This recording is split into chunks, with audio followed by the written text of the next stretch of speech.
It is day 28 of the manhunt for an accused child killer who escaped jail. Tyrone Johnson and David Palms, who are suspected of killing 3-year-old Major Sutton, escaped jail in the early morning hours of April 28th. Palms was captured later in the morning, but Johnson has been on the loose since. And today we're learning how the two escaped. 17's Jason Katowski joins us now to explain what we've learned so far. And Jason, you've been following this case since the very beginning. A couple of weeks ago, Sheriff Donna Youngblood sat down with us on 17 News at Sunrise, called this escape an embarrassment. Pretty vague on details. You've been able to look at the court documents. What do they say?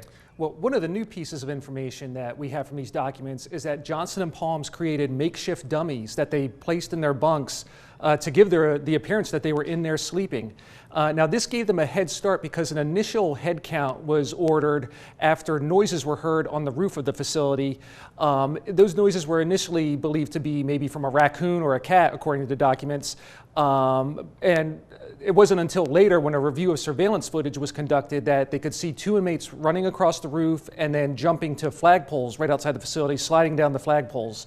An emergency head count was ordered at that point, where deputies woke up each of the inmates. They got to Johnson and Palms' cell. They went inside, they threw back the blankets, and what they found were bags filled with liquid to simulate bodies and beanies filled with newspaper and toilet paper for heads.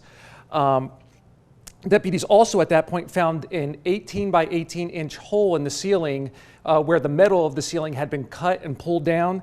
And it's apparently where the men got into the air vents and then to the roof. Now, we've previously been told how they slid down a flagpole making their escape. But this point was the first time that we've heard about the noises and how they were at first misunderstood to be maybe an animal instead of an inmate escape. Now, Palms was captured at a Dollar General by Shafter Police. He's due in court on Friday. Johnson, of course, is still at large.